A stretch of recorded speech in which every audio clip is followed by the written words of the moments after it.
ایک عورت کو گزشتہ 1.5 سال پہلے بچہ پیدا ہوا۔ بچے کی پیدائش بہت مشکل سے ہوئی تھی۔ تقریباً 10 دن سے عورت پھر حاملہ ہے۔ اگر حمل جاری رکھتی ہے تو بچے کو مزید 6 ماہ دودھ نہیں پلا سکتی۔ کیا پہلے بچے کے دودھ کی خاطر اور اپنی صحت کو مد نظر رکھتے ہوئے وہ اپنے خاوند کے کہنے پر مس کیریج کروا سکتی ہے، یعنی ضائع کروا سکتی ہے؟ اللہ المستعان۔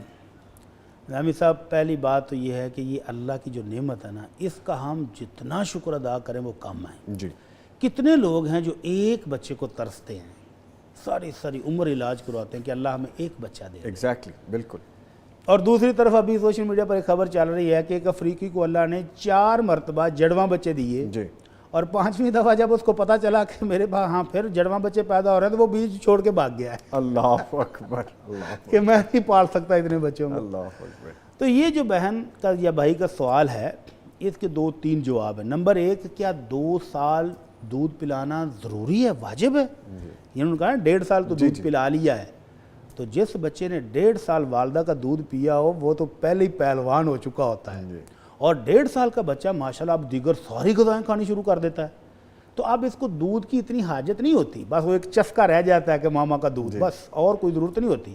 یہ دلیا کھا رہا ہے، یہ کیلے کھا رہا ہے، فروٹ ہر قسم کے کھا رہا ہے، بلکہ کچی سبزی بھی چبا جاتا ہے، تو اب اس کو دودھ کی اتنی ضرورت نہیں۔ اگر والدین رضامندی سے اس کا دودھ چھڑانا چاہیں تو شرعاً بالکل جائز ہے، اگر 2 سال پورا کرنا چاہیں تو بھی اجازت ہے۔ لیکن اب اس بچے کی ساری ضرورت دودھ نہیں رہا، اب یہ روٹی بھی کھاتا ہے، نان، بسکٹ، ہر چیز کھا رہا ہوتا ہے۔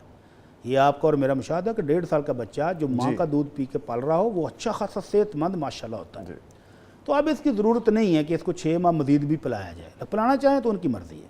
دوسرا جواب کہ کیا ماں کی صحت اس کی اجازت دیتی ہے کہ اگر دوسرا بچہ بھی پیدا ہونے والا ہو تو اب یہ ماں نے فیصلہ کرنا ہے، یا کوئی ایماندار ڈاکٹر کہے گا کہ اس ماں کو ضرورت ہے ابھی وقفے کی، تو پھر وہ حمل جو ابھی ابتدا میں ہے اس کو علماء کرام ضائع کروانے کی اجازت دیتے ہیں، اس صورت میں کہ ماں اس بچے کا حمل برداشت نہ کر پائے، ایسی صحت کمزور ہو کہ وہ اس کو ابھی برداشت نہیں کر پاتی، تو ایماندار صحیح مسلمان ڈاکٹر مشورہ دیں کہ آپ ابھی حمل نہ لیں، تو پھر اجازت ہے روح پھونکے جانے سے پہلے۔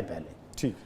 اور تیسرا یہ ہے کہ کیا یہ خامد کا حق ہے کہ اس کے حکم پر یہ ضائع کروائے؟ نہیں، یہ بچہ اللہ کی امانت ہے آپ کے پاس، اس پر نہ باپ کا حق ہے نہ ماں کا کہ وہ اس کو ضائع کروائے، تو بغیر کسی شرعی ضرورت کے اس بچے کو جو اللہ کی رحمت سے آپ کو مل رہا ہے، اس کو ضائع کروانا پوری ایک جان کا قتل ہے۔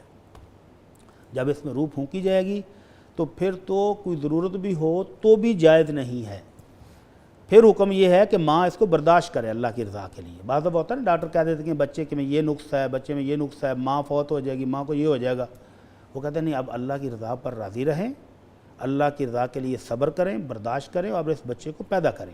البتہ یہ جو انہوں نے کہا نا ابھی 10 دن کا ہے، تو اس میں اگر کوئی ماں کی صحت کے مسائل ہیں اور واقعتاً ہیں، بہانہ نہیں، عذر نہیں ایسے ہی کہ بس یہ ابھی ہم چاہتے نہیں، یہ نہ ہو، اگر واقعی جینون ماں کی صحت اجازت نہیں دیتی، ایماندار مسلمان ڈاکٹر یہ مشورہ دے رہے ہیں، تو پھر علماء کرام اجازت دیتے ہیں کہ اس کو ابتدا میں ضائع کر سکتے ہیں۔ ٹھیک ہے بڑی صاحب، جیسے آپ نے ڈیٹیل میں بڑا واضح کر دیا، اس کا سارا لب لباب جو مجھے سمجھ آیا ایمانداری سے اور دین کے مطابق، دین یہ نہ ہونا کہ وہ فیشن بھی ہے نا جی، ہم نے صرف 2 بچے لینے ہیں یا ابھی ہمیں ضرورت ہی نہیں ہے، وی جسٹ نیڈ اسپیس، ابھی تھوڑا سا، وہ بہانہ خوری نہیں ہو۔ بالکل ایمانداری سے میرٹ پہ دیکھیں، صحت اور عذر اگر ہے تو پھر ابتدا فرما دی۔ اور اگر یہ بچے میں 4 مہینے ہو گئے ہیں، 120 دن کا ہو گیا، روح اس میں پھونکی گئی ہے، تو پھر یہ بہانے بھی نہیں چلیں گے، پھر یہ ایک مکمل جان ہے، اور پورے ایک انسان کو قتل کرنے کے برابر اس کا جرم ہوگا جو 120 دن کے بعد بچے کو ضائع کرواتے ہیں۔